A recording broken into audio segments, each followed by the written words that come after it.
The President of the United States had ordered a cover-up, not of a mistake, of a crime. And for the first time, the country would hear him do it in his own voice. Richard Nixon sat in the Oval Office in the spring of 1973. The Watergate scandal had already cost him his closest aides. The Senate was digging, the press was circling, and hidden in the White House basement were tape recorders. He had installed them himself. Every conversation, every order, every lie. Nixon did not know it yet, but those tapes would end his presidency. The very system he had built to record his place in history would become the evidence that removed him from it. They would prove that he had obstructed justice, abused the power of his office, and tried to bury the truth. What happened next would change how America saw the highest office in the land. But Nixon was not the first, and he would not be the last. Long before Watergate, another presidency was stained by crime. Warren Harding took office in 1921. He was popular. He promised normalcy. Then he handed control of the nation's naval oil reserves to his Interior Secretary, Albert Fall. What followed was the Teapot Dome scandal. Fall secretly leased those reserves to private oil companies. No bidding, no oversight. Teapot Dome in Wyoming, Elk Hills in California, all handed over in secret. In return, he received the equivalent of hundreds of thousands of dollars in bribes. Liberty bonds from one oil man, $100,000 in cash from another, delivered in a little black bag called a loan. Never repaid. When the Senate launched its investigation, the story unraveled. Senators demanded answers. Subpoenas were issued. Reporters dug in. The flow of money from the oil companies to Fall's pockets was traced. The little black bag, the Liberty bonds, the secret leases, piece by piece, the scheme came into view. Congress would eventually invalidate the leases and declare them fraudulent. Fall resigned. And the country learned that the first cabinet member in American history would be sent to prison. At the time, no one could have known that it was only the beginning. That decades later, the same kind of questions would be asked about the man in the Oval Office himself. Fall was convicted of accepting bribes. The oil men who had paid him were tried too. One would serve time for contempt of court. Fall went to prison. Harding had died in 1923 before the full verdict. But his administration had already entered the history books for the wrong reason. Before Watergate, Teapot Dome was called the greatest and most sensational scandal in the history of American politics. It forced Congress to grant itself new powers to subpoena tax records. The lesson was clear. Power could corrupt, and the Oval Office was not immune. For years after, Americans would point to Teapot Dome when they talked about corruption in high places. But the next scandal would go further. It would reach the president himself. Nixon had seen that lesson. He had lived through the scandals of his own rise. Yet in June 1972, when 5 men were caught breaking into the Democratic National Committee headquarters at the Watergate complex, wiretapping phones and photographing documents, his first instinct was not to hand the investigation to justice. It was to contain it, to bury it.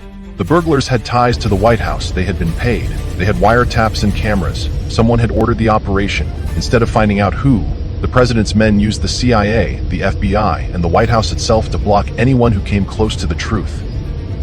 Cash was paid to buy silence.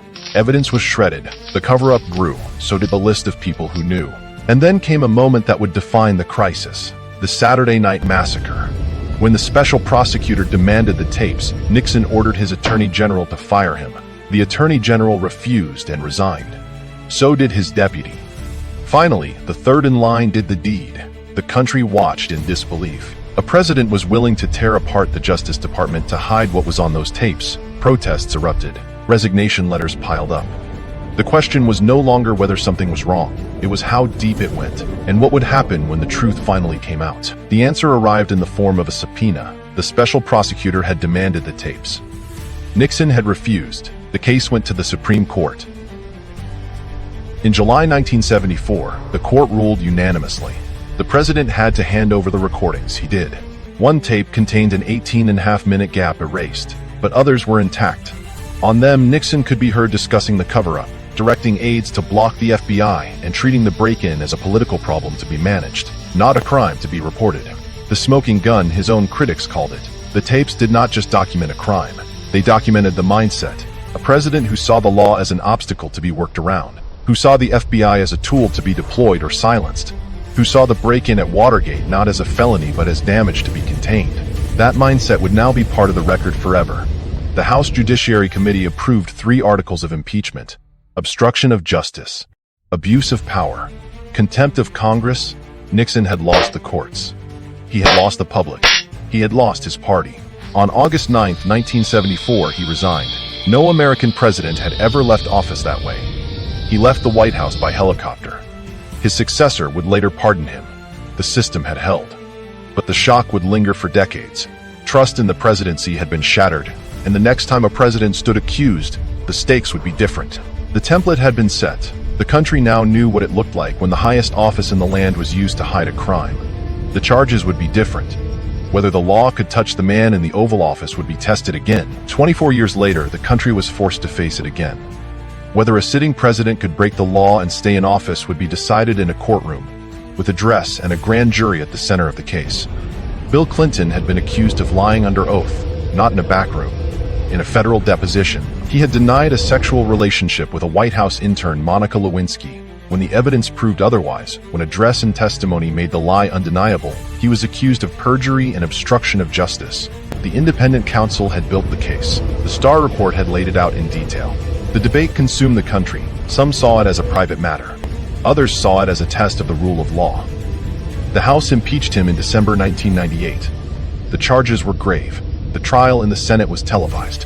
The nation watched as lawmakers argued whether a president could be removed for lying about an affair, and whether lying under oath in a legal proceeding was exactly the kind of high crime the Constitution had in mind. The vote would be close. In February 1999, 45 senators voted to convict on the first article, 50 on the second. Neither reached the two-thirds required. Clinton was acquitted on both. He remained in office, but the line between private conduct and public accountability had been blurred. Historians would argue for years about whether the charges had been proportionate, whether the process had been fair, whether the bar for removal had been set too high or too low. And the debate over what counted as a high crime would not go away. It would return. Sooner than anyone expected, it resurfaced with force in 2019. A phone call, a foreign country, a demand. Donald Trump was accused of pressuring a foreign government, Ukraine, to announce an investigation into a political rival. The House investigation produced testimony and documents. The articles were drawn. Abuse of power, obstruction of Congress, nearly $400 million in military aid had been withheld. A White House meeting had been dangled. The House impeached him. The Senate acquitted him. The story did not end there.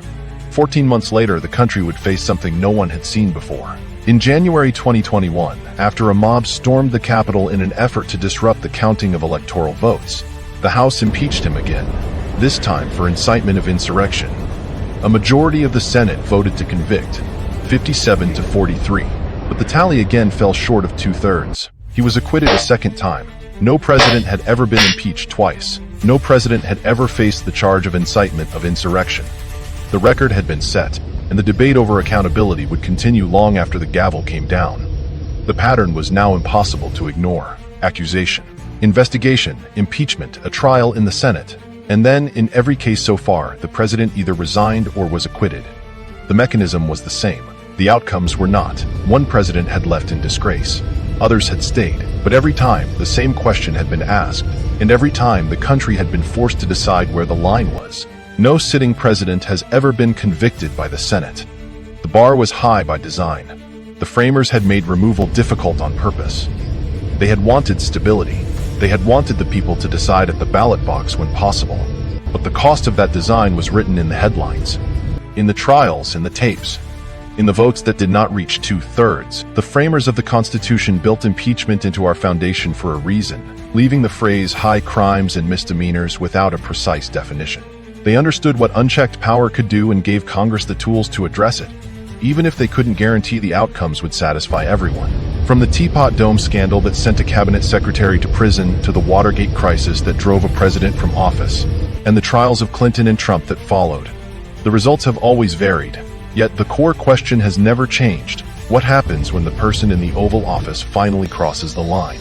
The record is there for all to see: the tapes, the trials, the acquittals, and the resignations. While the courts, the Congress, and the voters are the ones who hold these leaders to account, it is history that ultimately delivers the final verdict. This isn't just a series of events. It is a pattern, a warning, and a test that every generation must face again. What we choose to do with that record is ultimately up to us. If you enjoyed this look at presidents and the law, hit like and subscribe for more weekly history.